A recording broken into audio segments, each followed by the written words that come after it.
tardes, espero todos me puedan oír. Bienvenidos a este conversatorio que es uno de los primeros del semestre. Mi nombre es Carolyn Cubillos y yo soy la profesora de Política Exterior de Estados Unidos. El conversatorio se llama Vientos de Guerra, la operación militar rusa en Ucrania. Para esto pues tenemos tres invitados muy especiales, de los cuales voy a describir.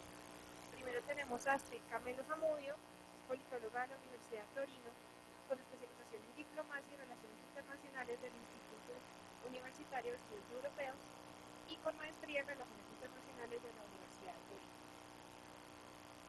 Por otro lado tenemos al profe Felipe Higuera, él es politólogo de la Universidad Javeriana, con maestría en ciencia política de la Universidad de los Andes y estudiante de doctorado en estudios políticos e internacionales de la Universidad de Rosario.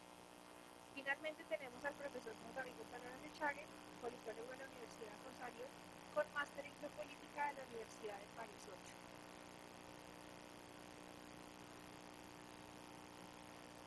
En primer lugar, darles las gracias a todos ustedes por atender. Sabemos que fue un evento que se organizó relativamente rápido, entonces la metodología va a funcionar de la siguiente manera.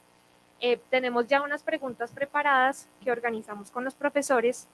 Es justamente sobre lo que nos reúne acá de la intervención o de la operación de Rusia en Ucrania de la semana pasada. Para esto, pues a cada uno ya tiene unas preguntas y ellos van a tener entre 2 minutos a 2 minutos y medio para responder. Sabemos que ustedes van a tener preguntas, entonces al final vamos a tener un espacio de 40, media hora para que ustedes respondan. Nuestra compañera acá, Karen, ella tiene papelitos. Entonces, cuando tengan preguntas, porfa le piden un papelito para que lo anoten y nosotros pues pasamos las preguntas al final. ¿Listo? También contarles que para hacer el debate un poco más movido, los panelistas tienen derecho a réplica. Entonces, si por ejemplo el profe Felipe está mencionando algún tema y la profesora Astrid no está de acuerdo, ella puede levantar la mano y decir derecho a réplica, a lo cual pues yo le doy la palabra a ella. ¿Listo? Entonces, pues comencemos. Lo primero es que se le va a solicitar a cada uno de ustedes que den un comentario general sobre la reciente coyuntura, desde sus estudios, desde su especialización. Entonces, pues comencemos con el profesor Juan David. Hola, muy buenas tardes, ¿me escuchan bien? Bien, es un gusto para mí estar con todos ustedes el día de hoy, hablando de un tema de vital interés para el análisis geopolítico e internacional. Nosotros como politólogos, politólogas, internacionalistas, pues estamos llamados a generar una plataforma de análisis, que es lo que me interesa el día de hoy, una explicación más allá de las cuestiones mediáticas, de la manipulación un poco que hemos estado asistiendo en los últimos días, ¿no? El bombardeo mediático, y generar contexto, una explicación, el por qué surge esta intervención por parte de la Federación Rusa al Estado ucraniano, cuáles son las consecuencias, las implicaciones, los actores involucrados, y como les he mencionado varias veces, el corazón del análisis geopolítico, que es quién quiere qué, cómo, cuándo y dónde. Bien, buenas tardes para todos y todas. Yo compagino mucho con lo que presenta el profesor Otálora, pero quiero agregar dos cosas. La primera es en términos de, digamos, también como un poco el nombre de nuestra charla del día de hoy. No es cargarla en términos de, digamos, de un eufemismo sobre lo que es la invasión o no, si es una intervención o no, sino precisamente es intentar a partir de nuestro análisis hoy en términos de relaciones internacionales y de geopolítica un poco el poder de construir no solamente los argumentos y los discursos, sino de alguna manera también reconstruir lo que es la historia y obviamente el devenir como tal de este tipo de decisiones, de intervenciones y por supuesto de conflicto que tiene una trascendencia internacional. Entonces, digamos que me parece interesante algo que incluso señalaba hoy en una clase antes de venir para acá, y es que este es un contexto que termina siendo un poco orwelliano en algunos sentidos, en tanto, digamos, es la idea de que la guerra es la paz, fundamentalmente. Entonces lo que vamos a ver precisamente y lo que quiero que discutamos entre todos de alguna manera es ponernos en sintonía con esas verdades y esas mentiras que hemos encontrado a lo largo de estas últimas semanas. Buenas tardes a todos, ¿cómo están? Me presento, soy Astrid Camelo y les agradezco por estar acá con nosotros el día de hoy, un viernes de 3 a 5, creo que es una cuestión que es de aplaudir, entonces quiero agradecerles por esto. Yo soy la nueva del programa, entonces creo que tengo muchas ansias al respecto, pero la idea de hoy, creo que el conversatorio funciona en la medida en la cual ha habido una sobrecarga de información. Entonces uno encuentra que hay miles de artículos, videos, reels, de todo. Hola, ya.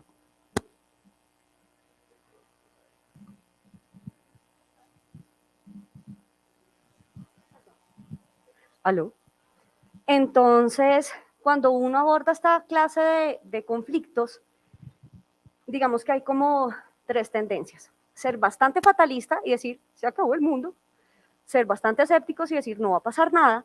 O tratar de entender cuáles serían las vías. Si bien nosotros no somos futurólogos ni descendientes de Nostradamus, sí creo que la teoría nos puede ayudar a comprender qué es lo que va a pasar y cuáles son los escenarios donde nos podemos mover y unas perspectivas.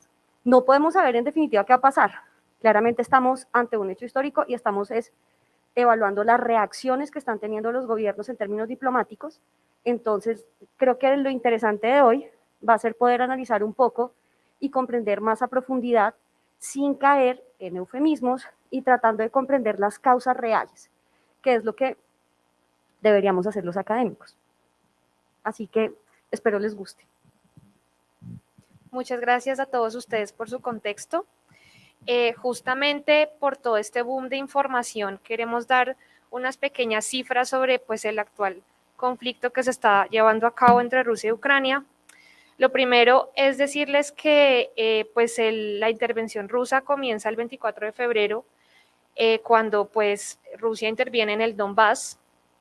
Según Naciones Unidas, ya hay un aproximado de 900.000 refugiados. Y estos pues, se han movido a Polonia, Hungría, Moldavia, Eslovaquia y Rumania, pero la situación cada día es peor y pues seguramente ustedes lo han visto. Según el Ministerio de Salud de Ucrania, han muerto 352 civiles, entre estos 14 niños. También pues vale resaltar que hay 1.690 personas heridas, entre estos 116 niños. Por el lado de Rusia, ellos informan pues que han muerto 500 soldados de su parte y tienen 1.600 soldados heridos actualmente en Ucrania. Entonces, pues como podemos ver, la situación no está bien y pues tristemente no está mejorando con el paso de los días. Vamos a seguir ahora pues con las preguntas que ya tenemos formuladas. La primera es para el profesor Juan David. Entonces queremos que por favor nos cuente un poco sobre el contexto histórico y político de Ucrania. Bien, contexto histórico y político de Ucrania en 2 minutos y medio. Arrancamos. Básicamente podríamos hablar de 8 momentos históricos, 3 en un pasado remoto, 5 en un pasado reciente. Primer elemento histórico, el siglo IX, el Rus de Kiev. Bielorrusia, Rusia y Ucrania hacen parte de una misma nación. Segundo momento histórico, obviamente estoy haciendo a salto de caballo la historia. Segundo momento histórico, el Principado de Moscú, bajo el liderazgo de Felipe IV, perdón, de Iván IV el Terrible, ¿no? Unifica todos los territorios que vemos aquí en el oriente de Ucrania, ¿vale? Y el occidente de Ucrania tiene un desarrollo absolutamente diferente, que es el tercer momento histórico. Pasa por el Principado de Lituania, después por el Reino de Polonia y finalmente hacia el siglo XIX por el Imperio Austrohúngaro. Entonces vemos que desde el inicio de la historia es un país absolutamente partido. Hay una frontera natural que es el río Dnieper, que lo vemos acá cerca de esta estrellita que es Kiev, ¿cierto? Que va a separar tanto política, cultural e históricamente Ucrania. ¿Listo? 5 momentos recientes de la historia rápidamente. sería la disolución de la Unión Soviética, 25 de diciembre de 1991. Se forman 15 nuevos estados, 3 son fundamentales para la estrategia política rusa: Ucrania, Bielorrusia y Georgia, ¿no? Segundo momento, lo que hemos calificado como la bipolaridad ucraniana, con base en ese elemento histórico, en esa fragmentación que observamos en el mapa, que también es lingüística, ¿cierto? Y que lleva a explicar el cambio en la presidencia. Entonces tenemos presidentes, como se dice en la prensa, prorrusos y presidentes prooccidentales. Tercer momento, la Revolución Naranja del 2004, que llega al poder en ese contexto Víctor Yushchenko, ¿cierto? Quien se convierte en el líder de este movimiento prooccidental. Luego sigue en el 2010 Víctor Yanukovych, presidente prorruso, y ahí estalla, digamos, todo el lío de Maidán, ¿cierto? De Euromaidán en el 2014. Consecuencias geopolíticas: Crimea, la República Autónoma que vemos en el sur del mapa, pasa a declararse independiente bajo un referendo que Occidente considera ilegal, y posteriormente, digamos, se anexa a la Federación Rusa. Es un contexto casi que milimétrico, pero ahí está el tiempo. Muchas gracias, profe. Seguimos con el profesor Felipe. ¿Cuál es la relación histórica y estratégica que ha tenido la OTAN con los espacios exsoviéticos? Bien, eso también toca hacerlo similar al profesor Talora. Bien, entonces se acaba la Guerra Fría, cae la Unión Soviética y comienza un proceso de consolidación, digamos, de un nuevo orden internacional occidentalizado. Y como lo hemos hablado siempre en muchas de nuestras clases, ese orden mundial va mutando y va cambiando a lo largo que va avanzando el tiempo. Pero esto fundamentalmente a través de la anexión de los antiguos aliados o, digámoslo, diferentes territorios que estaban involucrados o hacían parte de la Unión Soviética, a partir de 3 promesas fundamentales, que tienen que ver con la democratización, bien, la segunda tiene que ver con la promesa de inclusión económica, y la tercera, por supuesto, en términos de defensa y seguridad ante cualquier amenaza internacional. Y comienza un proceso de expansión sobre los países exsoviéticos desde el año 1999, particularmente de la Organización del Tratado del Atlántico Norte, en donde involucran República Checa, Polonia en el 99, Bulgaria, Eslovaquia, Eslovenia, Estonia, Letonia, Lituania y Rumania en el 2004, y finalmente Croacia en el 2009. Todos espacios que hacían parte o estaban de alguna manera relacionados con la antigua Unión Soviética. Después tenemos, además, una expansión adicional basada en esas diferentes promesas que ya les había mencionado, con Georgia, Bosnia y Ucrania. Y particularmente en el año 2008, a partir del proceso de adhesión, también manifestado por Ucrania en torno a la OTAN y posteriormente a la Unión Europea. Allí comienza, digamos, que una preocupación muchísimo más fuerte y relevante en torno a esa expansión en términos de pues, la potencial inseguridad que brinda las fronteras, sobre todo a los espacios rusos, y sobre todo la construcción de esas antiguas o reconstrucción de antiguas zonas de influencia a partir de la definición de soberanía y sobre todo el apoyo a las distintas revoluciones que se dieron en función de la democratización en esos lugares, particularmente en Georgia y en Ucrania. Bien. Entonces tenemos allí, digamos que primero una disputa geoestratégica que me parece importante señalar, pero por otro lado tenemos también, digamos que una ausencia de soluciones construidas desde esas promesas de la integración, de la democratización y de la defensa, digamos en el marco de lo que son la Organización del Tratado del Atlántico Norte y los Estados Unidos, pero sobre todo en términos de lo que después se transforma en un conflicto armado interno. Bien. Voy a dejar hasta ahí, creo que vamos a seguir dialogando un poco frente a eso, porque en este momento apenas me encuentro en el 2010, ¿bien? Entonces me faltaron 12 años. ¿Me regalas el mapa, por favor? Ya les digo, ¿no alcanzaron? Ay, no, necesito mi mapa. No, relájate. Pues si quieres, puedes ir hablando y yo lo descargo. ¿Te parece bien? Bueno, la pregunta para la profe Astrid es: ¿cuál ha sido el plan o la estrategia de Rusia para retomar dentro de su política nacional los antiguos espacios soviéticos? Digamos que el plan de Rusia no es de Rusia, sino es de Putin, ¿sí? Entonces creo que eso hay que aclararlo en la medida en la cual, desde que él sube al poder, pues siempre ha tenido un discurso mirado a generar la Gran Rusia, o volver a la herencia que se había dejado. Entonces él, si ustedes se dan cuenta, en el discurso que él hace para justificar la intromisión en Ucrania, él justifica la entrada hacia Ucrania, diciendo que debe reconquistarla, pero es que hubo una palabra que me llamó la atención que encontré, y es que Ucrania es un estado terrorista. Entonces acá ya empiezan a alzarse las alarmas. ¿Por qué? Porque Ucrania está cometiendo un genocidio en el Donbass. Esa es la justificación de Rusia para entrar en Ucrania. Y por eso es que lo llaman Putler, ¿no? Porque en teoría él dice que va a perseguir a todas las personas que estén acabando con los rusos que están en el Donbass y que va a llegar hasta el último rincón donde haya gente que tenga su sangre rusa. ¿Eso a qué le suena? Pues un poco a lo que hablaba Hitler en su momento. Entonces, pues claramente él dice, yo tengo que bombardear a Ucrania porque están acabando con mi pueblo, con nuestro pueblo, y desde ahí tiene estas reivindicaciones. Entonces, lo curioso aquí es que el discurso es que él, o bueno, no sé si lo calculó, es un punto de no retorno. ¿En qué sentido? Él dijo, yo me voy a intentarlo, y después de que vengan las sanciones, voy a ver qué va a pasar. No sé si está mal rodeado de asesores, no sé ustedes qué digan, pero hay un error de cálculo ahí bastante curioso que yo creo que no lo pensó. No sé si midió realmente cuáles iban a ser los alcances de sus acciones a futuro, si bien es cierto que la Unión Europea pues reacciona tarde, pero reacciona, y pues los Estados Unidos ya tenían su posición. Pero fundamentalmente la posición de Rusia es recuperar los territorios que se habían perdido desde el Tratado de Brest-Litov y desde la caída de Rusia en la disolución de la URSS en el 91. Esos son los dos puntos fundamentales. Gracias.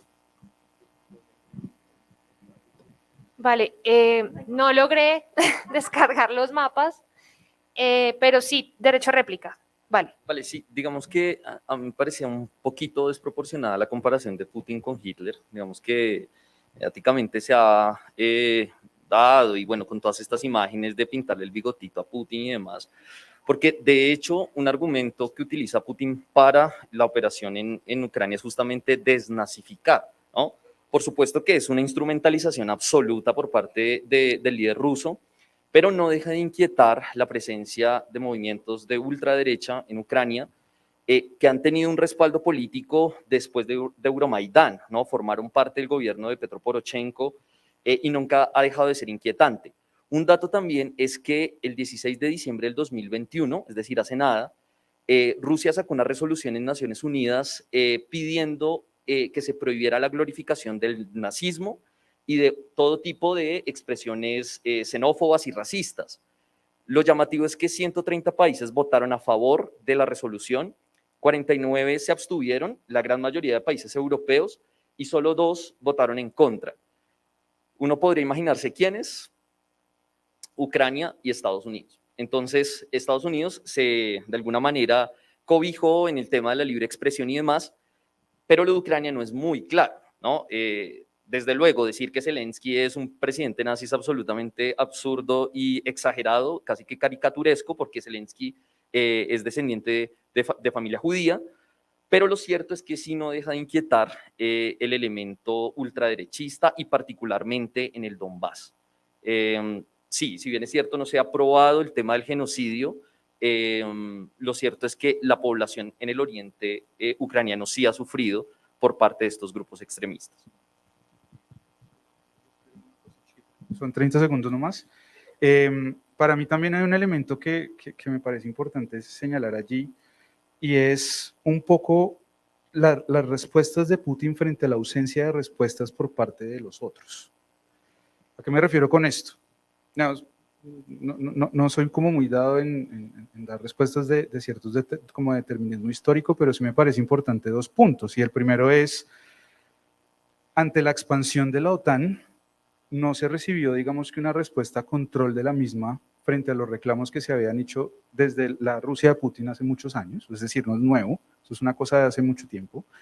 Pero por otro lado, que finalmente sí hay la necesidad de una intervención desde la política establecida por él, yo diría que incluso desde el mismo 98, es decir, en la cual la defensa fundamental es sobre el que se siente, considera y pertenece al pueblo ruso. Es decir, que ante cualquier posibilidad de ataque o ataque directo sobre la población que se considera rusa a sí misma, Rusia está, digamos, lo que obligada a intervenir en tanto la defensa de los nacionales y además es una obligación constitucional. Entonces, en ese sentido, creo que ante la no finalización del conflicto, particularmente de lo que, digamos, hemos hablado un poco como por encima, pero pues ya lo intentaremos profundizar,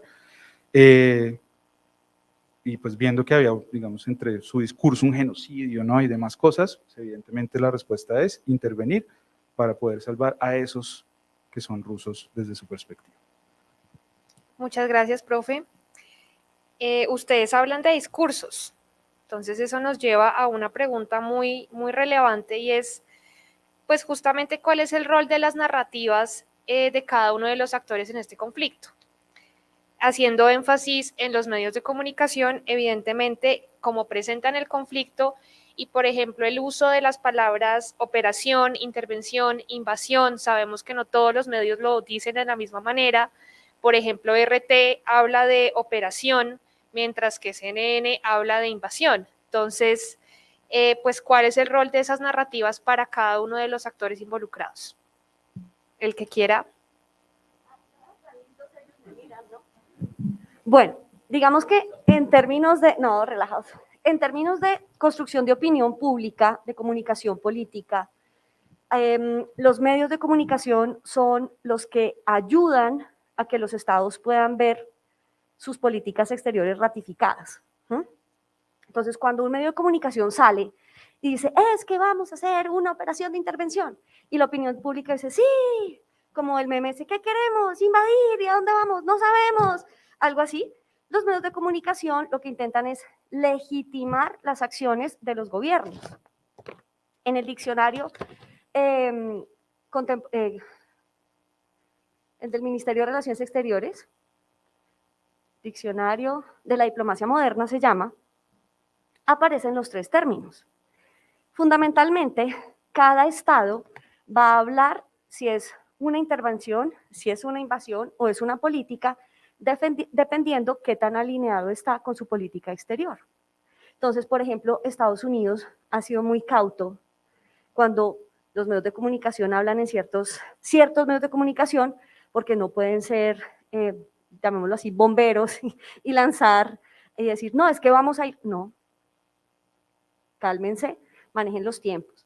Entonces, es súper importante porque es la opinión pública a través de los medios de comunicación quienes van a ratificar si realmente un gobierno debe hacerlo o no.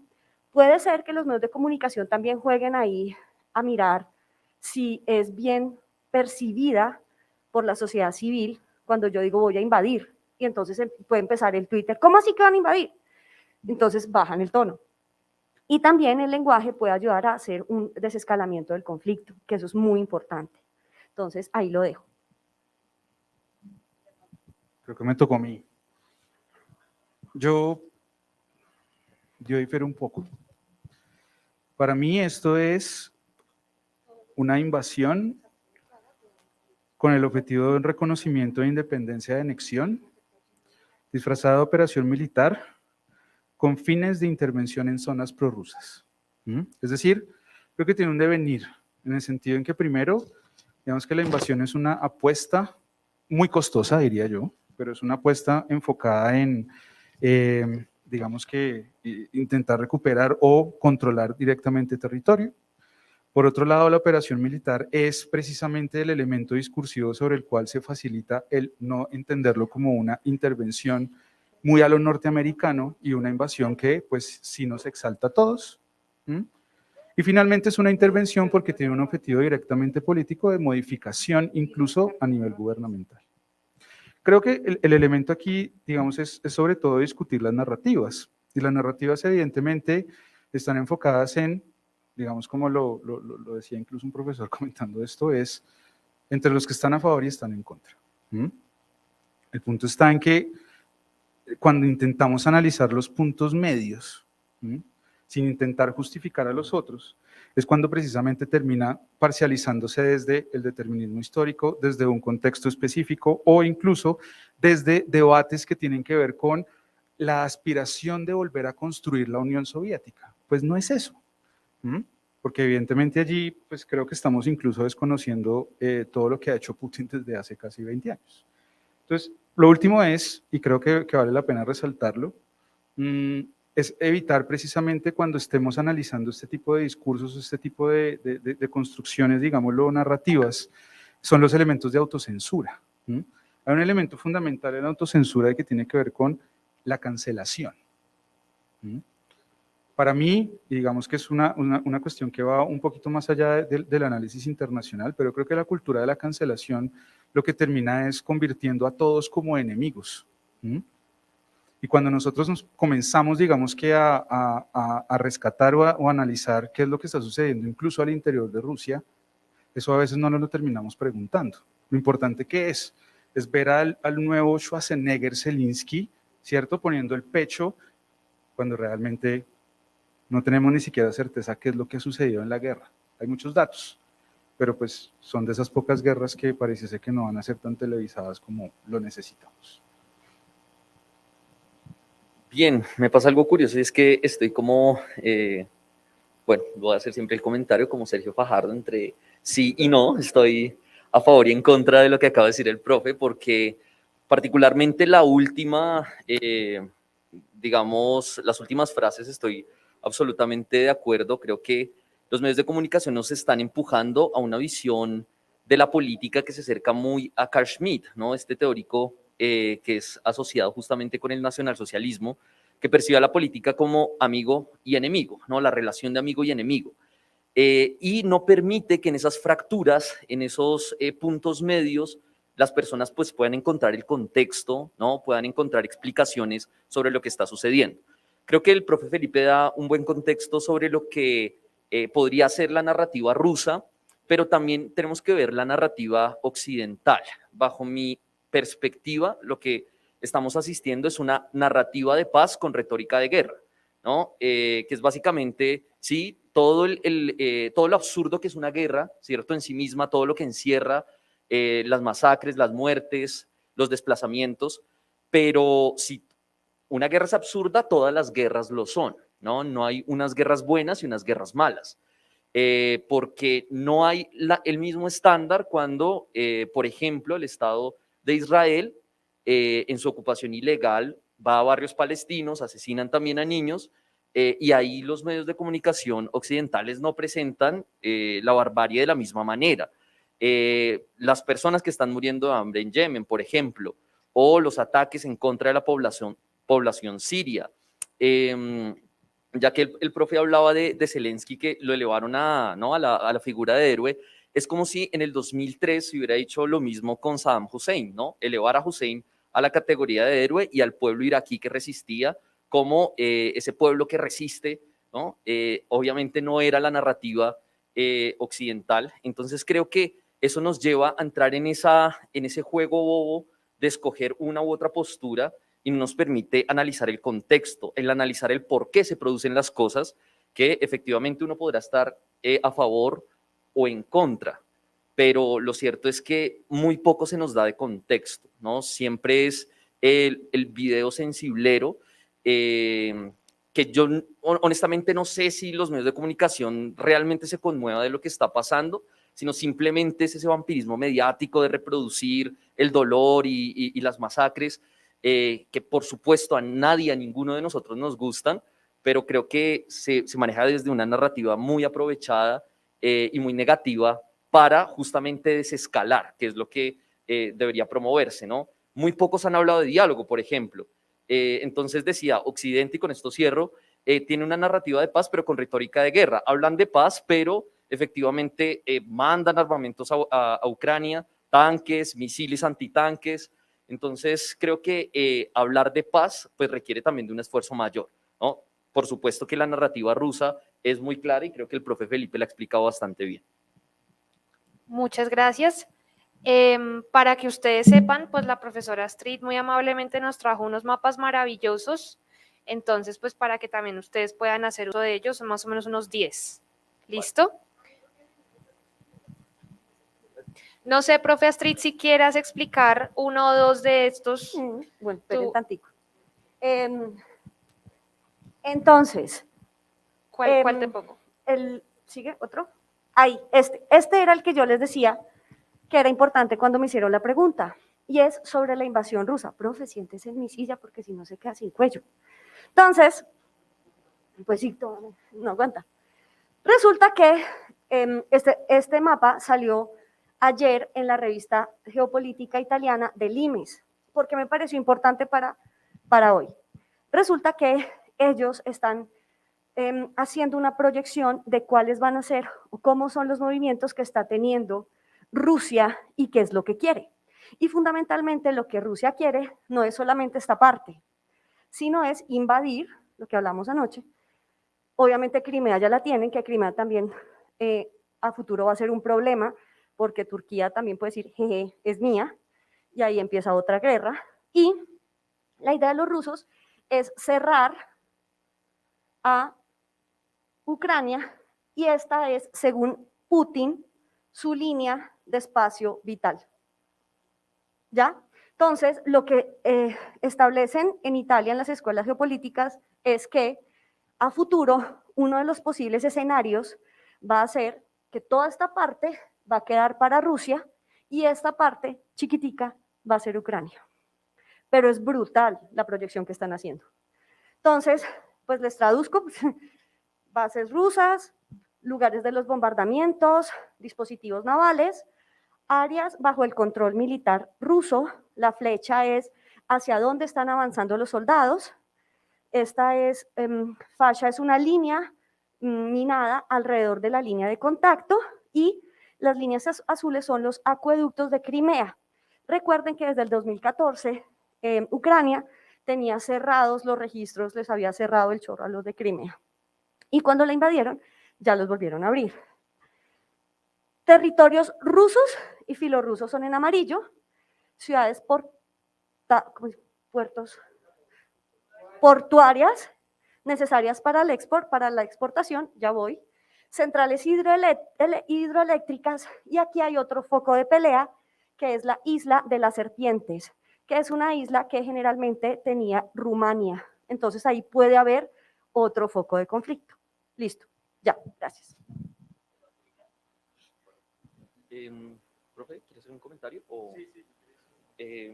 Bueno, yo también, sobre el mapa también. Yo quería hacer dos comentarios chiquitos. El primero tiene que ver con, digamos, el mapa. Creo que este y otro mapa que también vimos anoche y que compartiremos ahora más adelante, también nos muestra precisamente que muchas de esas divisiones están en torno en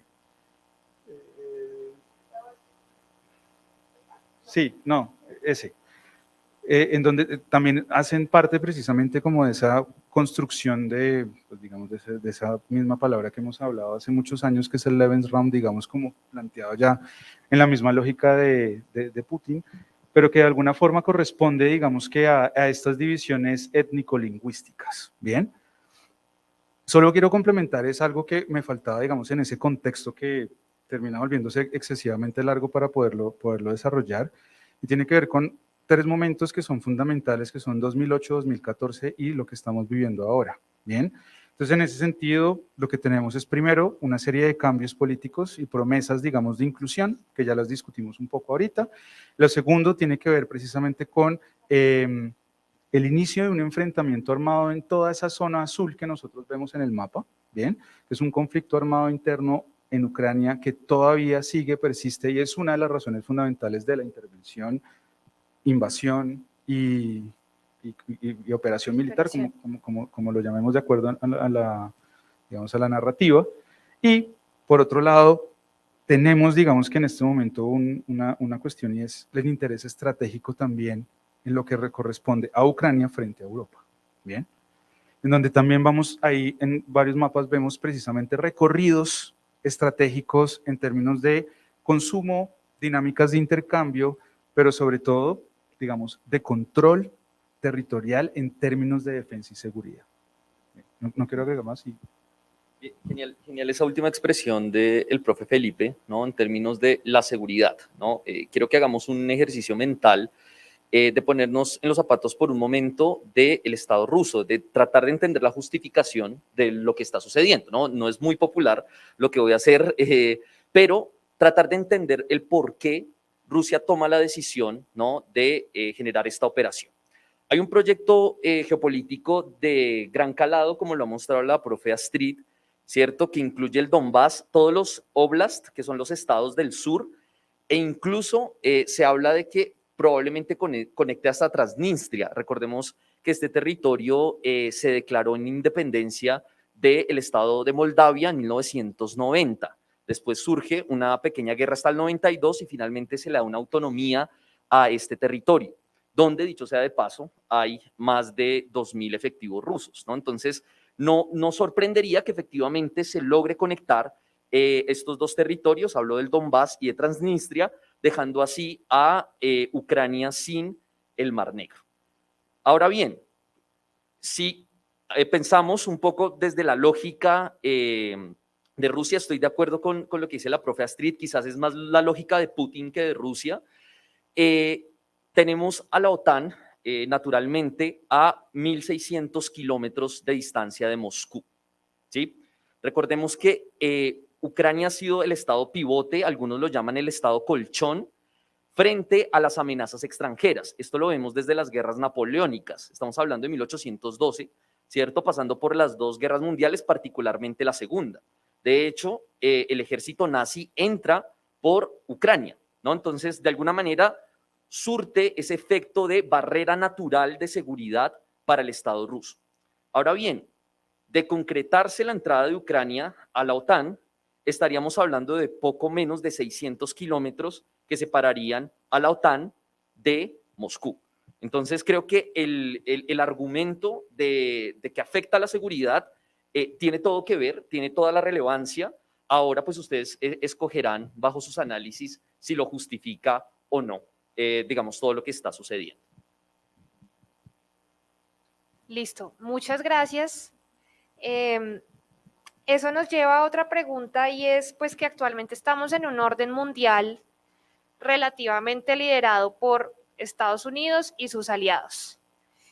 Pero este orden se ha dicho muchas veces que está en crisis y el presidente Joe Biden ha sido pues criticado de una manera exorbitante en este momento por su posición y la posición también pues de sus aliados como la Unión Europea.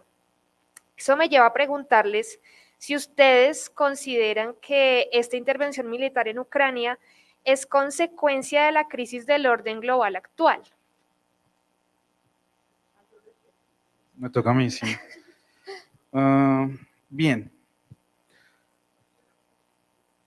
Tengo dos elementos, sí, pero me parece importante señalar lo siguiente. Primero, creo que las características del orden global actual que, digamos, trascienden un poco las soluciones presentadas desde el año 45 en adelante, ¿no? Para establecer, digamos, como una especie de valores y principios que se vuelven fundamental para la organización del sistema internacional, en donde uno de ellos es el multilateralismo, ha sido una de las constantes formas y reformas en torno a por qué nos encontramos, diría yo, en crisis permanente frente al orden.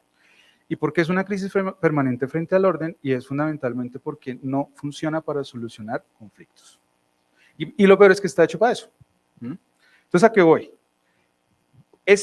Digamos que esta crisis que nosotros estamos viendo ahorita en términos de la invasión de Rusia a Ucrania es no solamente un diagnóstico, sino es un resultado como tal de la inoperancia de estos mecanismos pensados en una serie de contextos que ya no son eficientes para tomar decisiones.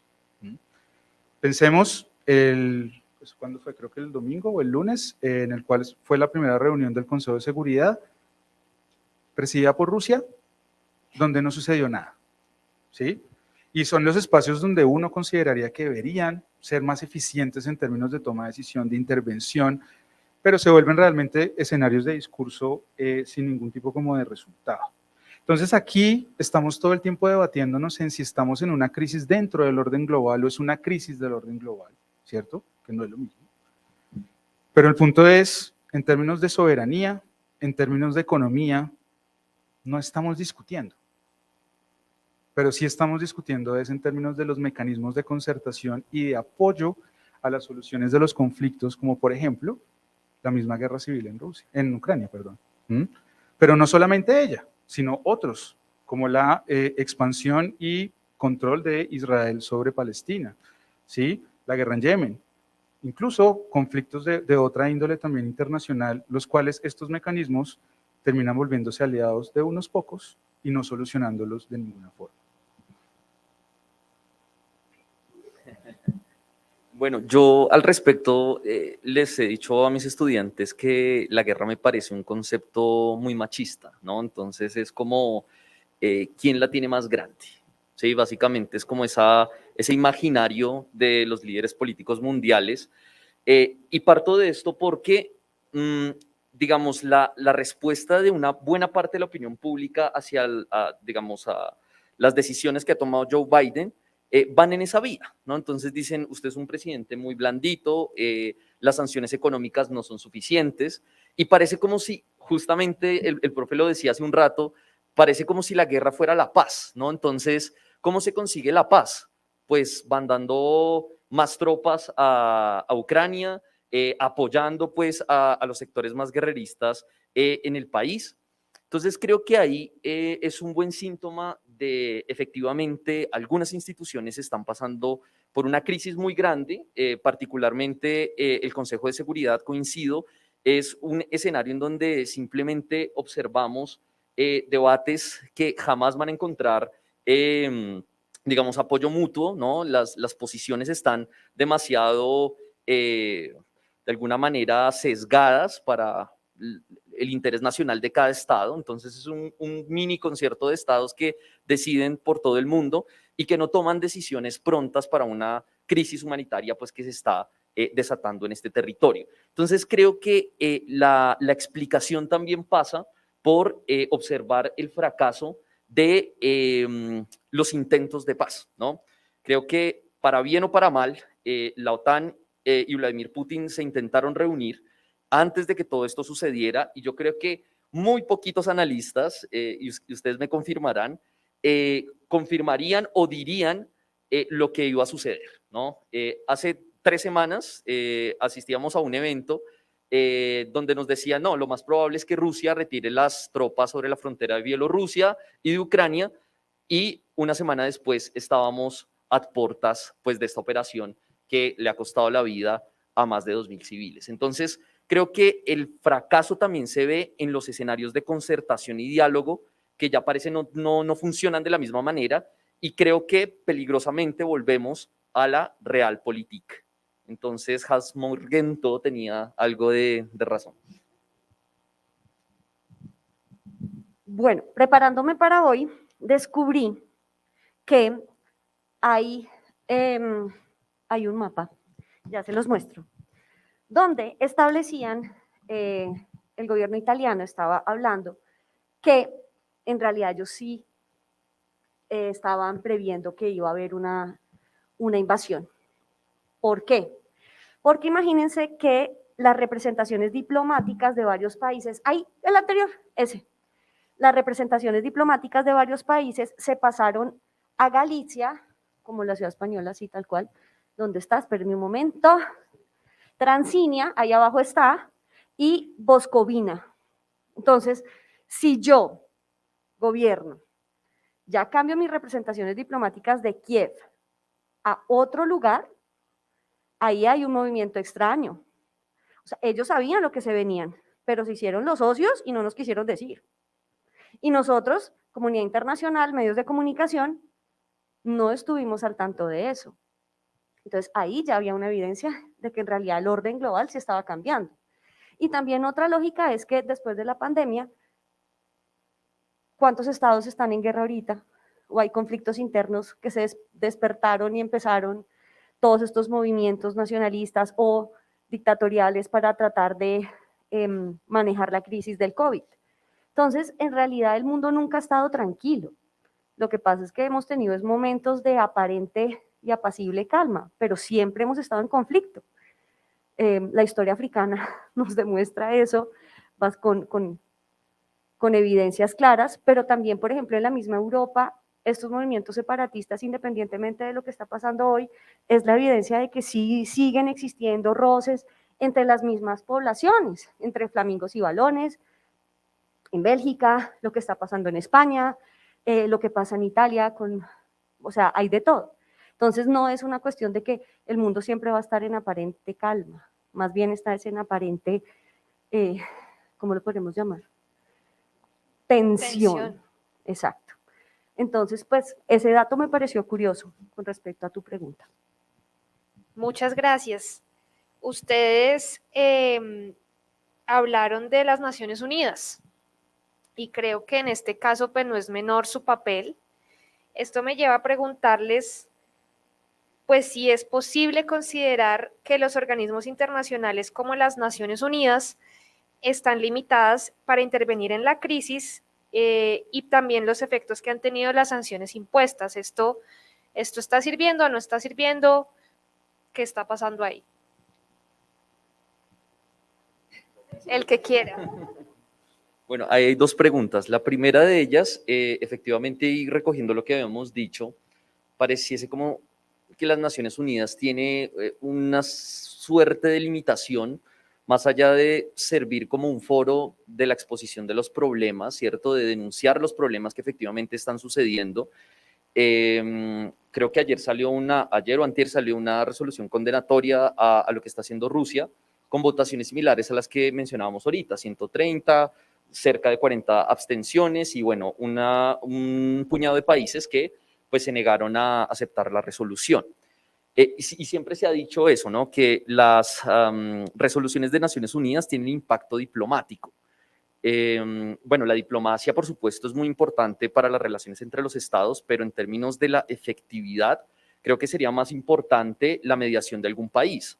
Por ejemplo, Ucrania ha hecho un llamado al gobierno de Xi Jinping para que, por favor, medien el conflicto. Creo que podría ser una alternativa posible en medio de, bueno, todas las cuestiones que se están manejando. Pero lo cierto es que si cualquier tipo de acción concreta pasa por el Consejo de Seguridad, sabemos que cualquiera de los 5 miembros permanentes lo va a vetar. Entonces creo que no hay nada que hacer allí. De hecho, cuando se está hablando de la condenación Putin vía Corte Penal Internacional, bueno, que pues, o sea, no va a surtir ninguna clase de efecto, se habló que se hiciera a través de Naciones Unidas y pues tendría el mismo camino, que el Consejo de Seguridad lo bloquee. Y la segunda pregunta era lo de las sanciones económicas. Sanciones. Efectivamente, las sanciones económicas a Rusia no tienen precedente en la historia. Es decir, son las sanciones económicas más duras impuestas sobre cualquier gobierno en cualquier contexto histórico. Digamos que podemos hablar un poco más adelante de eso, pero es una visión también particular. Creo que hay algo muy peligroso que se esconde detrás de todo ello y es el posible brote de xenofobia, ¿no? Está bien que se sancionen a los oligarcas rusos, a aquellos que componen el gobierno de Vladimir Putin, incluso a los testaferros del presidente, pero que tiene que ver el Bolshoi, por ejemplo, o el equipo femenino de fútbol que va a disputar la Eurocopa, o la descalificación de Rusia del Mundial. Creo que eso lo que alimenta es un discurso xenófobo. Algo similar a lo que pasó cuando inició el coronavirus. Yo no sé si ustedes se acuerdan que hubo cierto brote de xenofobia contra personas chinas, ¿no? Entonces creo que es un mensaje peligroso. Las sanciones no sé si sean tan efectivas como esperan en Occidente, porque recordemos el término de interdependencia compleja, ¿no? Muchas veces lo que yo hago me termina afectando. Estados Unidos, por ejemplo, todavía no ha prohibido la exportación de petróleo ruso, porque de hacerlo aumenta exponencialmente el precio del petróleo más de lo que está en Estados Unidos y esto generaría una crisis importante dentro de Estados Unidos. Entonces no es tan fácil tomar decisiones como prohibir la entrada de gas y de petróleo ruso. Bien, yo creo que mi respuesta va de la siguiente forma y es, por supuesto que las Naciones Unidas está limitada porque su arquitectura está hecha para eso, lastimosamente, creo yo. Está hecho precisamente para que en el momento que haya o se involucre uno de los países más importantes dentro del mismo sistema, particularmente de los 5 miembros del Consejo de Seguridad, pues haya la posibilidad de bloquear cualquier tipo de decisión. Entonces, limitado, sí está. El problema real, creo yo, es sobre todo en cómo repensarnos una organización de esas que costó tanto, pero a la vez que es, digamos, la voluntad de cambio va a ser muy limitada por parte de quienes la dirigen formalmente. Pero creo que me sentaría más en los efectos. Creo que los efectos, o la mayoría de las veces, los efectos sobre las sanciones que se dan de un grupo de estados sobre otro, tiende a ser, digamos que tiene un efecto a veces positivo sobre el régimen. Y me pareciese a mí que en este caso, en términos de lo que es la Rusia de Putin, va a tener ese efecto. Más cuando no solamente tiene que ver con el gobierno, sino ya se está metiendo incluso con símbolos, como es, por ejemplo, un equipo de fútbol. ¿Sí? Y no solamente eso, sino además, también como lo decía el profe, en términos de las capacidades, necesidades y posibilidades de inversión a futuro. Y también de cómo rehacer negocios con esos, digámoslo, diferentes inversores rusos que había en otro lugar. Entonces, para mí, digamos que usualmente este tipo de sanciones tienden a exacerbar más el nacionalismo, positivo o negativo, ¿sí? Digamos que en este caso, como decía el profe, positivo sobre todo hacia adentro, negativo es en términos de, uy, qué feo eso de ser ruso porque son invasores, pues, ¿no? Pero formalmente, digamos que ante ese intento como aislacionismo positivo termina desfavoreciendo discursos como el que justifican una invasión como esta. Yo paso. Bueno, las Naciones Unidas, cuando uno estudia organismos internacionales, si bien fue un intento muy válido para tratar de colocar en el panorama internacional cómo íbamos a hacer a futuro, pues claramente se queda corta en términos de respuesta, ¿sí? El hecho, y siempre creo que eso lo dicen todos los medios de comunicación y los académicos, es el hecho de que no hay ni siquiera un ejército. Entonces, ay, pero ¿por qué no tenemos un ejército en las Naciones Unidas? Pues porque es un órgano de paz. Por eso fundamentalmente no puede existir el ejército, no sé ustedes qué piensen, pero que existiera un ejército sería un improperio.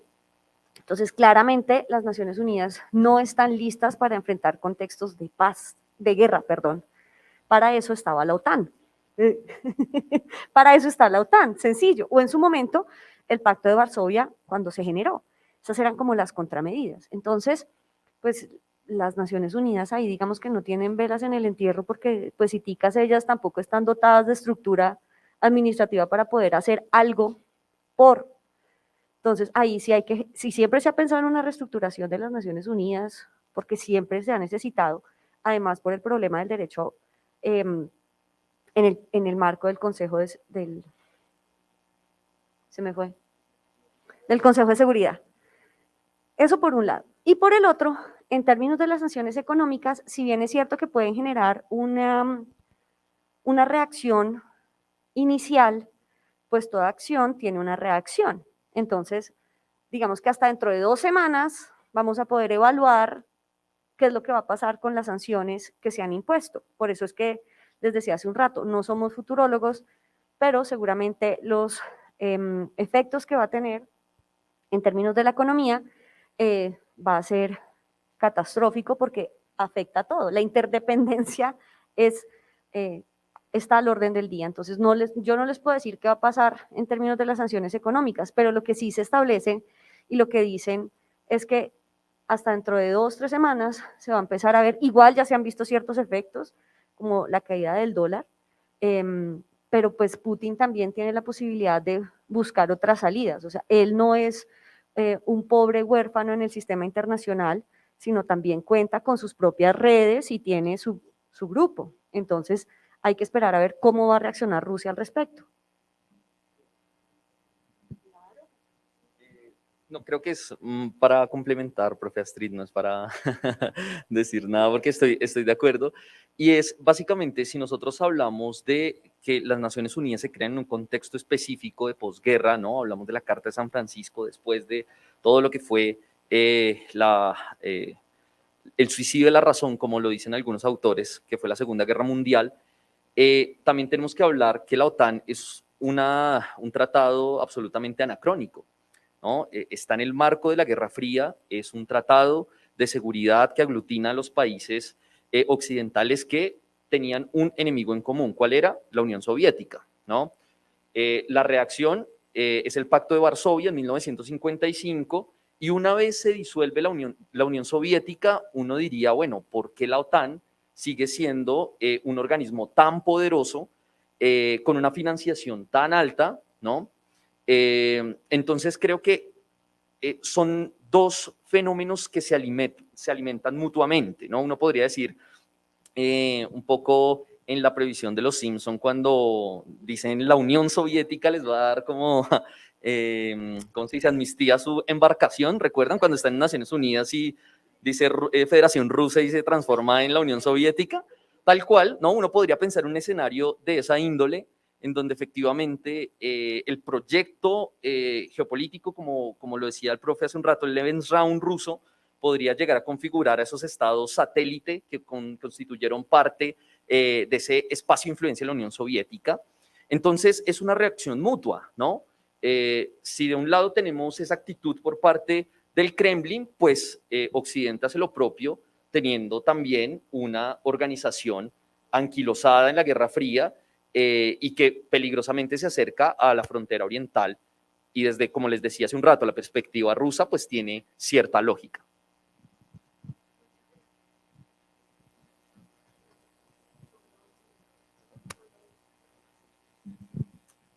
Muchas gracias.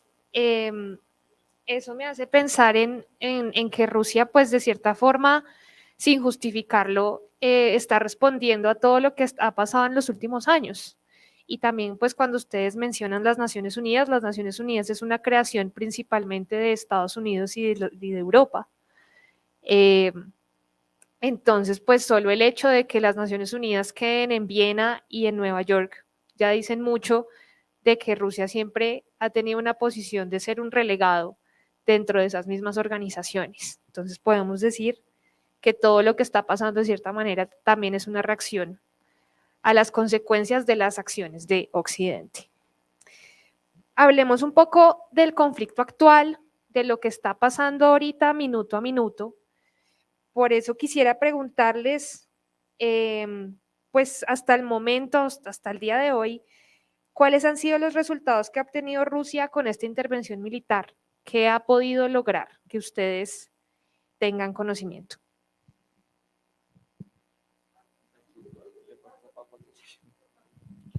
Creo que esa es la pregunta más difícil. Ahora, antes de eso, no se les olvide sus registros de asistencia. Es muy importante porque depende de sus calificaciones Sí, de nuestras cuña clases. publicitaria ahí, porfa, y recuerden también el QR que está en la puerta. Sí, además están por todo lado para que no tengan que ir a solo un punto. Sí, cada uno ve clases diferentes con nosotros, entonces, porfa, para que lo tengan en cuenta.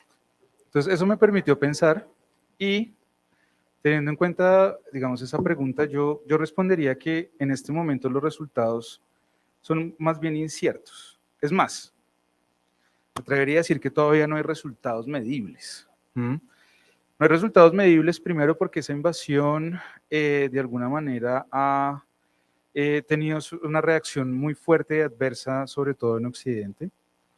Segundo, me atrevería también a decir que los resultados a nivel interno todavía los vemos de forma muy parcializada. Interno me refiero a lo que sucede dentro de la misma Rusia, en donde lo que nos muestran son las protestas en contra de la guerra o de la intervención, más no otros elementos u otros factores, como por ejemplo, lo que decía ahorita la profe Astrid, los resultados económicos de todas estas, digámoslo, sanciones. Eso no lo vamos a ver de un día para otro. De hecho, lo podríamos ver incluso de varios meses para otros. Porque a veces hay proyectos, hay inversiones y demás que necesitan mucho tiempo para ver si tuvieron efectos o no. Pero como elemento, digámoslo, final de mi intervención, yo diría que primero, uno de los principales resultados es la incertidumbre. Ese es para mí el resultado fundamental de la invasión, la intervención y digamos como queramos llamarlo en este momento, pero de lo que ha hecho Rusia sobre Ucrania. Y es la incertidumbre en términos de lo que se nos ha construido mediáticamente, pero también de esos resultados formales en términos de política. Y es esa idea a veces entre absurda, pero a la vez también vendedora de humo, que es Tercera Guerra Mundial, guerra nuclear, ¿no? Invierno nuclear, todos nos morimos. Pero a su vez también, digamos que un elemento que me parece importante y es, preguntémonos un poco cómo esto realmente repercute en algo que este señor ha construido durante 20 años. Que también genera incertidumbre, como les digo, no solamente en lo que es en el espacio global, sino sobre todo en lo que es la consolidación del proyecto político de Putin. Y creo que ahí, como digo, es incertidumbre. Se me ocurrió una cosa. Una de las consecuencias que sí se puede medir es el peligro que se generó en el hecho de que varios gobiernos dijeron que iban a aumentar su presupuesto para armamento. Y eso sí es un peligro. Alemania y Francia les dijo, hey, arrête, espere ahí, mijo. Entonces, ahí sí hay una consecuencia clara que a la larga yo no sé si a Putin lo había pensado y había dicho, ups, esto puede que sí, puede que no. Esa es una consecuencia clara. Que los mismos estados también, comprendiendo la lógica de aislamiento de Estados Unidos cuando sale con Trump y les dice a los de la OTAN, señores, yo no los puedo seguir defendiendo, ni ustedes cómo se van a defender, pues ante esta amenaza dicen, uy, tengo que hacerlo. Entonces creo que ese puede ser un efecto que vamos a ver qué va a pasar con cuánto dinero le van a invertir en armas los diferentes estados. Y es peligroso también, ¿no? Pero también es lícito en la medida en la cual si todos se arman, pues hay menos posibilidades de una guerra. Suena ridículo, pero es uno de los, ese equilibrio, tal cual. Bien, mi perspectiva frente al tema es que cualquier guerra es costosa. En términos morales, económicos, políticos, diplomáticos, aunque comparto la perspectiva de que es muy difícil medir las consecuencias a futuro, concretamente qué va a suceder, yo sí creo que Rusia va a salir mal parada de estas acciones, ¿no? Y todo va a depender del tiempo geopolítico, ¿sí? Yo creo que acá hay una guerra contra el tiempo. ¿A qué hago referencia con esto? O Ucrania cede a las peticiones del Kremlin, que entre otras cosas, y de manera bastante compleja, incluye el reconocimiento de la República Autónoma de Crimea como parte de la Federación Rusa. Vamos a ver si en estos días se extiende a las repúblicas de Donetsk y Luhansk, que hacen parte también de ese espacio de influencia, y si se cumple lo que dice la profe Astrid de llegar por todo el sur, ¿cierto?, hasta Transnistria, pues sería más que peligroso, ¿no? Pero si la intervención, invasión o como ustedes quieran llamarlo, se prolonga en el tiempo, estaríamos a puertas de una Afganistán para la Unión Soviética o un Vietnam para los Estados Unidos. Ustedes saben que una guerra que se prolonga en el tiempo es un fracaso para un ejército convencional, ¿no? Entonces va a depender de si efectivamente se llega a una negociación lo más pronto que se pueda. Desde la perspectiva rusa se diría que lo deje bien parado. En este caso sería pues el reconocimiento de Crimea y al menos la protección del Donbass, si hacen parte todavía de Ucrania, aunque es muy difícil que tengan un nivel de autonomía muy alto, ¿cierto?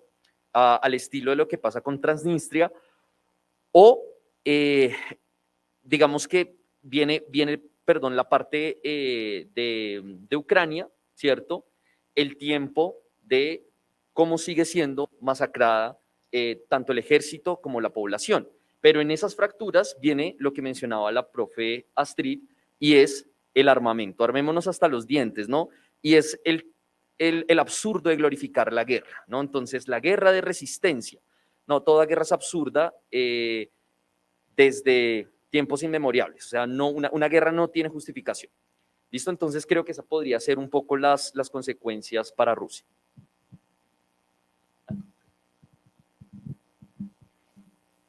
Eso me lleva a una pregunta un poco escandalosa, pero muy válida de preguntar, y es, pues ha habido muchas alarmas sobre este conflicto y muchos hablan de una posible tercera guerra mundial. Entonces yo quiero preguntarles, pues ustedes que son académicos, ustedes que sí saben más que los simples pues headlines de los medios de comunicación, pues ¿cuáles consideran ustedes que es el límite del escalamiento de este conflicto? ¿De verdad estamos a puertas de una tercera guerra mundial?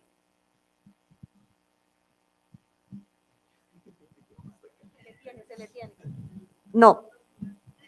La respuesta es no, no vamos para una tercera guerra mundial. Ay, no vamos a vivir ese hecho histórico por allá. Ay. No, eso no lo vamos a ver. Yo creo que hay varios escenarios dentro de las posibilidades. Uno es lo que ya estamos viendo hoy en día, que es el hecho que todos estamos apoyando, estamos en el sentido occidental, apoyando a Ucrania en un conflicto interno, ¿sí? También puede pasar el hecho de que Rusia se vuelva como un Irán, un vecino que no quieren, pero de que vayamos a una tercera guerra mundial lo veo bastante improbable. Yo, de todo lo que he leído, en ningún lado, ninguno de los académicos establece que va a haber una tercera guerra mundial, porque las condiciones no están dadas. Además, sería un juego muy alto y una apuesta muy alta que perder. Entonces, creo que ahí hay muchos otros factores que están en juego, pero no se vislumbra una tercera guerra mundial. Creo que eso es ser demasiado alarmista, amarillista en ciertos aspectos, nos meten el miedo, pero si, pues no sé, si eso fuera real, pues el escalamiento del conflicto hubiese sido ya mucho más rápido, y en realidad vamos bastante despacio con decisiones diplomáticas muy pensadas. Cuando se toman las medidas de embargo económico y todas las demás medidas que se han tomado ha sido con bastante lentitud. Están siendo poco reactivos, más bien se lo están tomando con calma, porque pues llevar a una tercera guerra mundial sería una debacle para el mundo, ya no sería solamente para una región o un hemisferio, sino para el mundo en general. Entonces, no alimenten con fake news una tercera guerra mundial, porque eso claramente no va a pasar, en mi perspectiva. Nostracamelo dice. Bien, yo estoy de acuerdo. Yo creo que eso vende, ¿sí? Pero no es formalmente digamos, la construcción de las condiciones sobre las cuales se puede desarrollar una guerra de esa magnitud. Si uno estudia, digamos, los escenarios anteriores durante el siglo XX, lo que vemos es que las respuestas militares son inmediatas, ¿sí? Inmediatas y fulminantes. Aquí lo que hemos visto es que realmente es algo que ha sido más bien muy pausado. De hecho, cuando vemos los mapas, digámoslo en términos de la expansión del proceso de invasión, ha tenido unos límites, ha tenido unos, no, digamos que una avanzada más bien lenta, en donde se ha privilegiado además por parte de los otros actores el no tener esa respuesta militar inmediata. Es como, pues vaya a ver, mira qué hace. Pero entonces fundamentalmente yo diría, digamos, sobre eso, primero, estoy de acuerdo con lo que dice la profesora Astrid, no hay que alimentar ese tipo digamos, como de narrativas en las cuales podríamos llegar a un escalamiento de un conflicto el cual tiene asegurada la eliminación de todos, básicamente. Porque así como se dispararía uno de esos conflictos, entonces ya iniciaríamos formalmente en una cuestión que no tiene ninguna posibilidad de regresar o de irse un paso atrás, sobre todo cuando mediamos con elementos nucleares. Y por otro lado, creo que digamos que el límite del escalamiento formal está en dos escenarios. El primero tiene que ver con que hay un ataque directo sobre un aliado de la OTAN. Si eso llega a pasar, el artículo 5 creo que es, nada, los obliga y se acabó. Y por el otro lado, que por parte de alguno de esos otros actores haya una invasión, así sea la más pequeña, a territorio formal ruso. Creo que eso sí llevaría a un escalamiento muchísimo mayor, pero que de todas formas podría llegar a incluso a verse de forma regionalizada. Entonces creo que Tercera Guerra Mundial no, pero sí formalmente posibilidades de escalamiento a nivel regional. Bien, a mí me dio bastante risa, en sus correos les debió llegar el póster del evento y decía como estamos a puertas de la Tercera Guerra Mundial, descúbralo en este evento. Entonces, claro, desató un poco de risas, porque sí, obviamente cuando estamos en medio de un conflicto de estas características, es lo primero que viene, ¿no? Y por eso hablamos al inicio del bombardeo mediático, que nos llegan noticias tan inmediatas, de una manera poco contextualizada y pues llevan a caer en este tipo pues eh, sí, de llamamiento amarillista. Ahora bien, eso no quiere decir que no se esté dando también una escalada, por supuesto en el orden militar, pero también discursiva, ¿no? No sé si han escuchado a Sergei Lavrov, que es el ministro de Exteriores ruso, cuando habla, ¿no?, del uso preventivo del armamento nuclear ruso. Sí se llega a dar la condición que dice el profe Felipe, es decir, si hay reacción por parte de Ucrania o de los países occidentales, pero si llegasen a territorio ruso, yo creo que ahí sí, estaríamos a portas de una crisis de los misiles 2.0. Ahora bien, el hecho de que no se haya producido o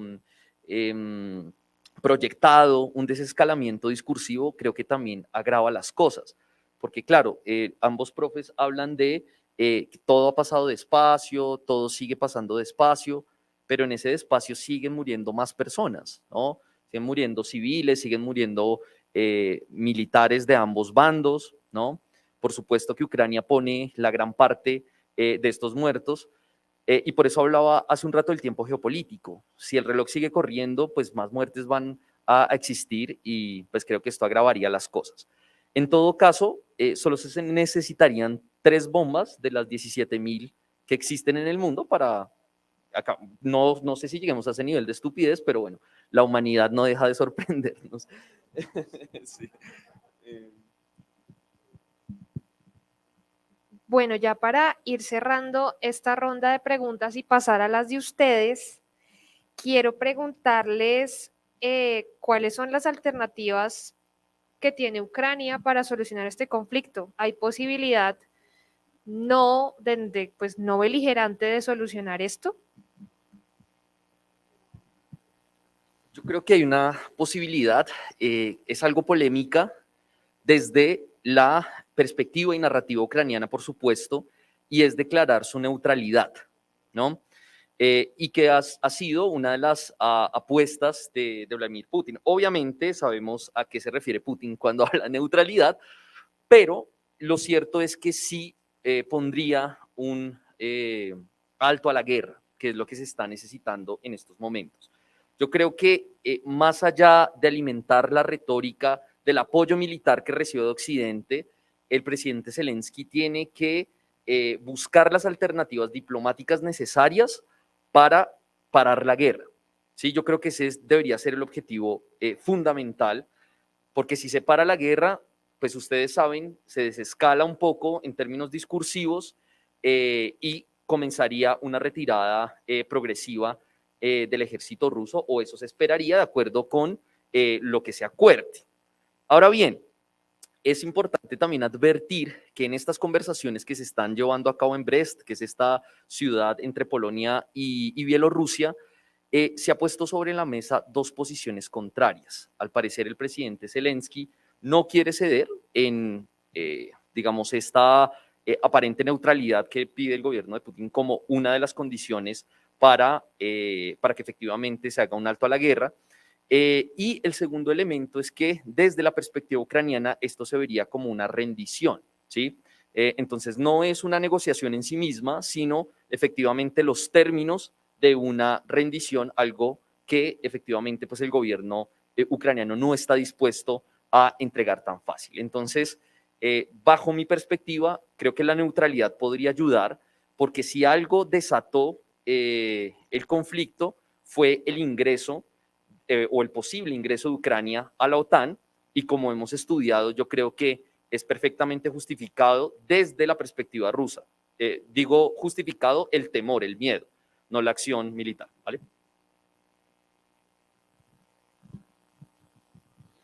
Bien. Alternativa es un Minsk 3. Dificilísimo, pero finalmente es una posibilidad de negociación. Por otro lado, lo que decía el profe, creo que el elemento de la neutralidad fundamental para las aspiraciones de Putin y su Rusia, ¿cierto? Pero definitivamente creo que Ucrania en este momento está en una posición, digámoslo, de desventaja en la mesa de negociación. En tanto que la solución o la potencial solución que puede llegar a tener es perder la guerra. Y en este momento creo que no es algo sobre lo cual ellos quisieran quedar en términos históricos, porque eso también creo que tiene una relevancia muy importante en ese sentido, que es haber perdido Unión Europea, haber perdido OTAN y encima de eso haber perdido Rusia, ¿no? Creo que eso sería un fracaso nacional bastante complejo, pero que además creo que no solucionaría formalmente el conflicto interno también. De hecho, creo que ayudaría un poco como a aumentarlo. Desde mi perspectiva, creo que lo comparto, es bastante polémico, pero la neutralidad pareciese que fuera lo más eficiente en este momento, pero pues políticamente es inviable. Entonces creo que la única forma en que eso pueda llegar a suceder es a partir de algún cambio, digamos como en esa estrategia, sea militar o incluso de relacionamiento, digámoslo como medio geopolítico en esta zona. Pero pues creo que Ucrania en este momento está en el peor de los dos mundos, por decirlo así. Bueno, yo creo que hay que tener dos escenarios, el escenario ucraniano y el escenario ruso. Para los rusos, lo ideal sería colocar un gobierno en transición y que el presidente ruso, ucraniano, Arrivederci Tanti Saluti, cerrar las conexiones con Occidente y generar un sistema más hacia Rusia. Ucrania, cuando hablamos en términos de la guerra, pues cuando hay una guerra o hay dos posibilidades, o desaparece el Estado o se reduce el tamaño, pero que aumente es bastante improbable. Entonces no creo que Ucrania esté en la posibilidad de mantener el territorio que tiene hoy en día. Se va a ver reducido ostensiblemente, por lo que ya vimos, Donbass y Lugansk van a entrar en Rusia, eso es impajaritable.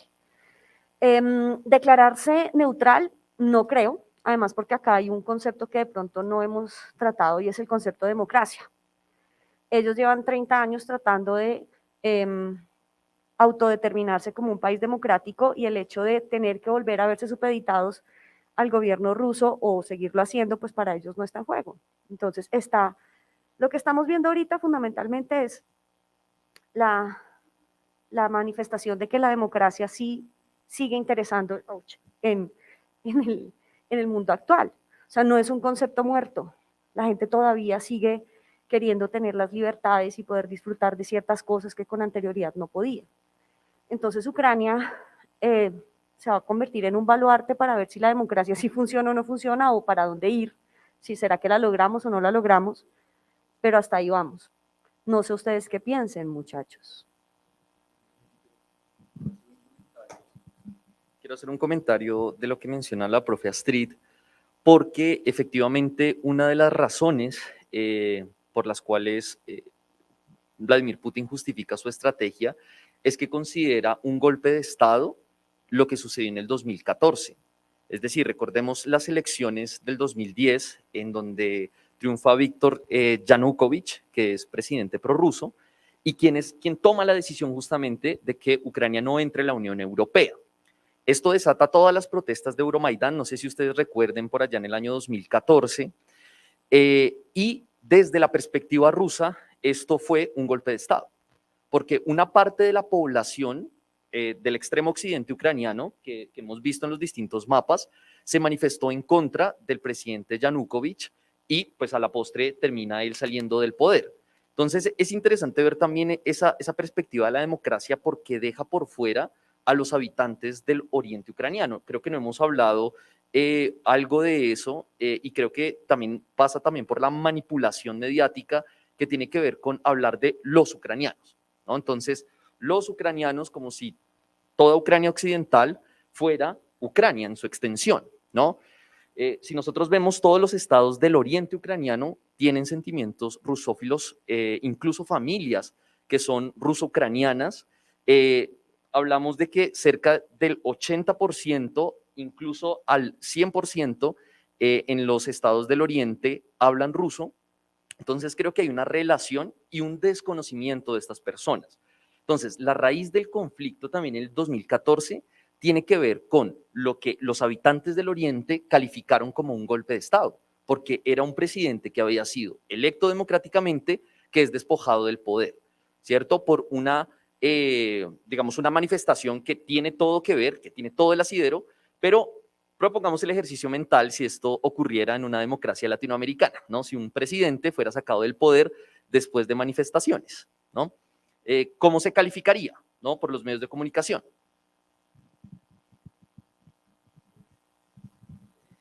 Bueno, muchas gracias por este espacio. Vamos a comenzar con las preguntas que nos hicieron justamente los estudiantes, porque son varias. Entonces, comencemos con esta, lástima que no pedimos el nombre, pero pues gracias a todos, todas van a ser leídas. La primera es: ¿cómo influye el hecho de que Putin sea un líder carismático? ¿Cómo medir el impacto de su poder digital en un mundo globalizado? Acá dice también: ¿romantizan sus acciones o las demonizan? No hay punto medio. Sí, si están de acuerdo, cada uno responde solo una pregunta porque son más de 10.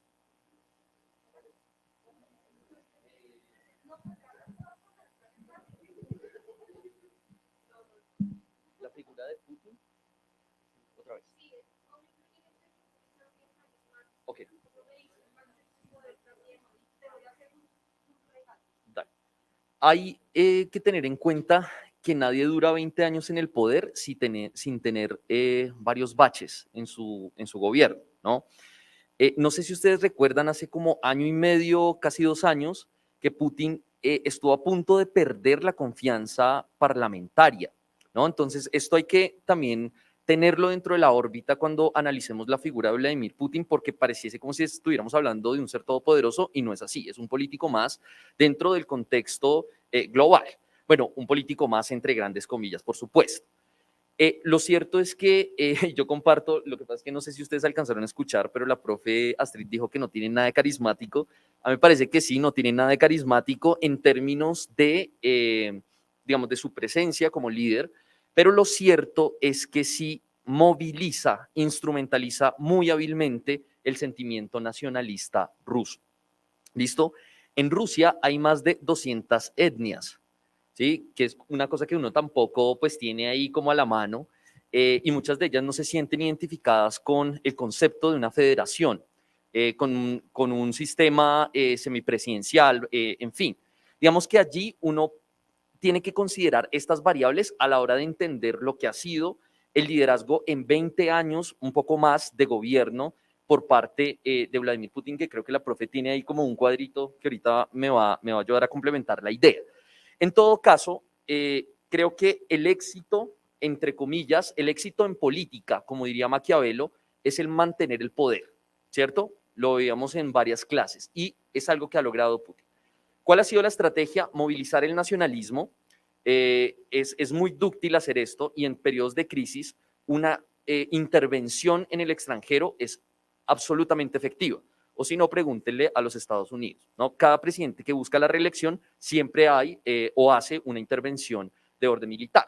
Entonces, creo que esto podría ser funcionar efectivamente. Lo que se está empujando es una retórica, una lógica de o con Putin o contra Putin, ¿sí? No hay como ese punto medio, y creo que pues con las acciones el presidente Putin se lo ha ganado. Bueno, chicos, ¿ustedes se han visto en Netflix el documental Nada es privado? No, se los ultra requete contra recomiendo si no se lo han visto, porque al final del documental hay una injerencia directa de ciertos organismos de inteligencia para incidir en procesos electorales. Uno de ellos, dicen, fue para el alcalde Peñalosa. Entonces, ahí les dejo la duda para que se lo vean. Entonces, en esta gráfica, pues Vladimir Putin puede que no sea carismático, pero tonto no es. Entonces, el tipo tiene unos círculos de influencia muy fuertes. Por un lado, tiene gente que lo respalda, que son los oligarcas del Estado. Obviamente, nombres rusos, pues todos los conocemos, pero son los dueños de Gazprom, del Ministerio de Energía y de todas las partes tecnológicas y de las empresas más importantes por este lado.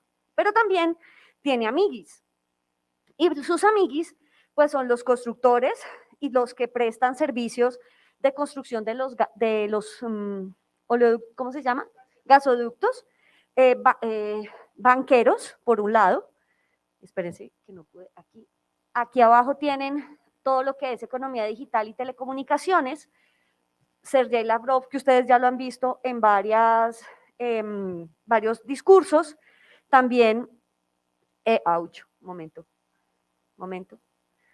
Tiene un complejo militar industrial, pues por eso es que se toma la molestia de hacer toda la incursión militar en Ucrania si no contara con eso. Así que no es carismático, pero tiene claro un sueño de lo que quiere que sea Rusia y hasta dónde va a llegar. Ahí es donde está el problema. No sabemos si lo deje o lo logre, pero él cuenta con todo un andamiaje detrás para poderlo hacer. Muchas gracias, profe. Seguimos con la siguiente pregunta para que vean quién la quiere responder.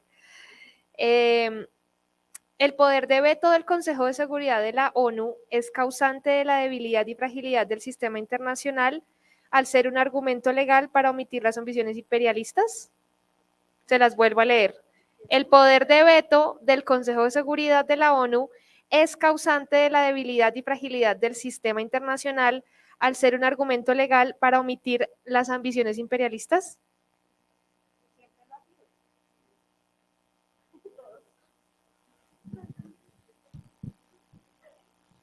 Creo que la respuesta hay que diseccionarla un poco igual que la pregunta. Entonces, primero, ¿cuál era el objetivo del veto? ¿Cierto? Entonces, evidentemente allí, digamos que hubo una transformación, digámoslo, institucional con el objetivo de hacer ciertas dinámicas de control. Dinámicas de control que tenían que ver con, por supuesto, digamos como eliminar la posibilidad de una expansión de una fuerza alterna, digamos que fuera en contra de la paz construida después del 45. El punto es, lo digo porque estoy un poquito en contra como de la argumentación de la pregunta, pues el imperialismo, esto también es imperialismo, o sea, esto no, es decir, pareciese que fuera más enfocado como en una retórica sobre todo como antiestadounidense. Pero creo que tiene que ver con precisamente la idea de abarcar más y de controlar más, apoyado precisamente en que el derecho internacional, bueno, aunque más que derecho internacional diría sobre todo los mecanismos de las Naciones Unidas no intervengan o no sean un problema. Es más, que además de que no sean un problema, ojalá me ayuden para justificar aún más mis procesos de intervención. Entonces, yo diría de alguna manera que no es que tanto que facilite más o que oculte, sino de hecho creo que lo ha hecho más bien visible de manera persistente. Y no es de ahora, es desde incluso diría casi que desde la misma guerra de Corea en adelante. Es decir, es algo que a pesar de que ha sido algo que puede llegar a volverse como un elemento incluso de contradicción, pero a la vez también como de lucha entre ideológica y muy guerra fría, también han sido momentos en los cuales han podido concertarlo, ¿sí? Donde no hay veto. Entonces es bien interesante porque de alguna manera justifica, pero a la vez también ha potenciado la limitación de ciertas intervenciones, no todas, y pues obviamente menos esta.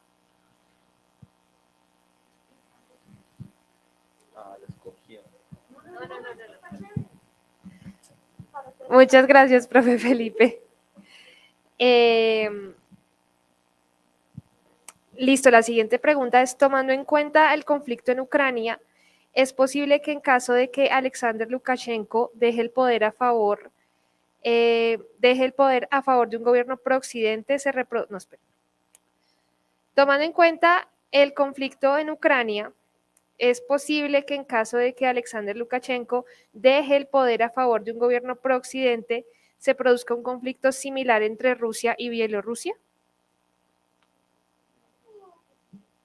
No, ahí está, míralo. Miren este mapa, chicos. Ahí está la respuesta. La línea azul es la línea de contención anti-Rusia que está en la actualidad. Y Bielorrusia y Rusia pues son amiguis, entonces no va a haber problema. Es más, Rusia cuando empezó a invadir Ucrania lo hace desde una parte de Bielorrusia, otra parte desde Ucrania y por aquí. O sea, atacó 3 frentes para invadir. Entonces no va a haber conflicto. Listo. La siguiente pregunta es, ¿por qué piensan ustedes que Estados Unidos no ha intervenido en el conflicto entre Ucrania y Rusia? Sí, en términos militares. Bueno, yo creo que hay varios elementos que podríamos analizar con esta pregunta. El primero de ellos, efectivamente, es que si Estados Unidos tiene una retórica guerrerista, pues apague y vámonos, ¿no? Creo que no habría un punto medio, ¿cierto? Dentro de las, digamos, aspiraciones que tengan los Estados Unidos con relación, pues, a recuperar el territorio ucraniano. Bien, eso de una parte. Yo creo también fielmente en la teoría de la interdependencia compleja, y es que lo que hago como actor o la sanción que impongo como un actor del sistema internacional también se va a devolver tarde o temprano a mis intereses. Entonces, de alguna manera, lo que busca Estados Unidos es generar un cerco efectivo en contra de las aspiraciones de Vladimir Putin, pero en todo caso manejando la prudencia. Y es un asunto actual del gobierno Joe Biden, porque si ustedes se dan cuenta, hay dentro de los medios de comunicación estadounidense, particularmente el Partido Republicano, que se suma como otro actor, que efectivamente han hablado de una retórica mucho más agresiva, ¿sí? Llevar pues las armas a Ucrania, y esto pues desataría realmente un conflicto pues bastante cruento, que de ninguna manera conviene. Entonces yo creo que ha manejado esa posición para un poco lo que habíamos hablado ahorita, ¿no? Demonizar cualquier intervención por parte de Putin, ¿sí? Entonces, claro, si yo intervengo, me convierto también en un agresor de otro Estado, ¿sí? En tanto, si no lo hago, si me contengo, dejo que el otro, pues, sea el salvaje, sea el criminal, sea el asesino. Entonces, creo que también puede jugar desde ese lugar. Muchas gracias, profe. Iba a seguir con la otra. ¿Qué papel está jugando el gas natural? Teniendo en cuenta pues, que Europa es dependiente de un 40% del gas ruso.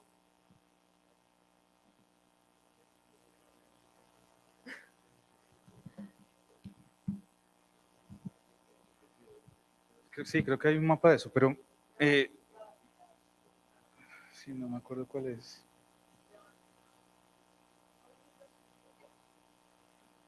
No, porque eso es la esfera comercial. No. Bueno, no importa. Creo que el elemento sobre el gas natural se puede ver desde dos perspectivas. La primera es la búsqueda de alternativas, ¿bien? La búsqueda de alternativas sobre todo pues de los países europeos que, entre comillas diría yo, dependen del gas natural, que viene desde Rusia, que bueno, no sé si de pronto es una mala interpretación, pero desde mi perspectiva no es que dependan, es que antes quien a veces podría depender más es quien lo vende. La cuestión es que la construcción de alternativas y demás pues es bastante compleja y puede llegar a ser muy costosa para los que lo están comprando en este momento. Pero por otro lado tiene que ver también con, digamos, ya el elemento, digamos, propiamente del análisis ruso sobre el gas natural, es que efectivamente pues es una Es una llave que puede abrir y cerrar. Pero pues obviamente por Ucrania también pasa un número importante de esos gasoductos. Pero ¿cuál es el papel allí? El papel, creo yo, es que como se está jugando con un tema, como un recurso además no renovable como es el gas natural, es formalmente que es un botín más de lo que podría llegar a ser positivo o negativo en la conclusión de la guerra, en la conclusión de esta invasión, en donde se pueden además incluso disparar aún más los costos, ¿cierto? Pueden llegar a disminuirse o incluso pueden llegar a tener repercusiones incluso de nacionalizaciones y demás, cosas que pueden llegar de alguna manera tergiversar como esta relación que también se ha construido durante 30, 40 años de exportación de gas, más o menos como amigable. Entonces, creo que de todas formas es una dinámica fundamental de control, no solamente retórico, sino sobre todo en términos de cómo buscar y construir alternativas a dependencias particulares como esa. Una pequeña cosa. Hay un asunto también interesante con el gas natural y es que, por ejemplo, estados como Finlandia dependen en el 100% del gas ruso, Polonia un 77%. El país de Europa Occidental que más depende del gas ruso es Alemania con el 49%. Alternativas se han explorado como hacer tratados con Noruega, con Japón y con los Estados Unidos, pero pues ustedes saben que, para ponerlo en términos coloquiales, Rusia vende su gas a precio de huevo por la gran cantidad de gas que tiene, cerca de 4.9 billones de metros cúbicos de gas, ¿no? Entonces, digamos que es una monstruosidad en términos de reservas de gas. También se ha hablado de este gasoducto del Cáucaso Sur que va o que pasa por Azerbaiyán, Georgia y Turquía y desemboca en las costas italianas y de esa manera alimenta a Europa Occidental. Sin embargo, como decía el profe Felipe, pues el precio va a ser absolutamente costoso. Entonces, por eso no es tan fácil determinar efectivamente cuál va a ser el panorama en estos términos. Como les decía hace un rato, Estados Unidos tomó la decisión de no prohibir todavía la entrada de gasolina, perdón, de petróleo ruso por esa misma razón. En el momento que se prohíba, los precios van a aumentar exorbitantemente. Muchas gracias. Ya para terminar, vamos a seguir con la última pregunta.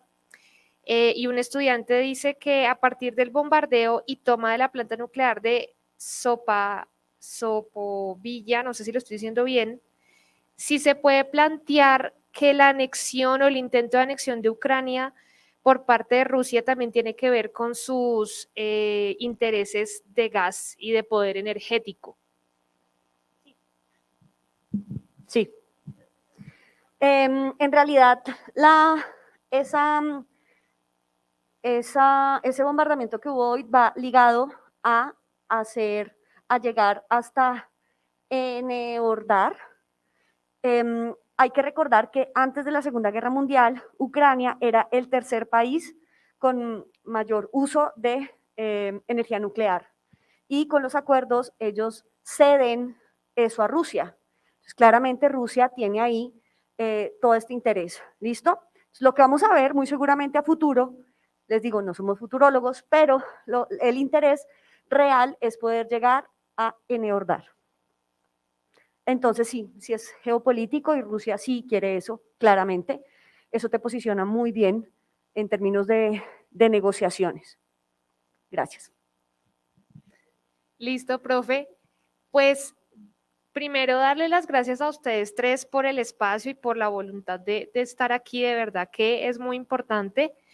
Damos cierre a este conversatorio, agradecerles a todos ustedes por su presencia, que pues es lo más importante para nosotros como profesores, de verdad que lo valoramos mucho y pues nuevamente gracias a todos por este espacio.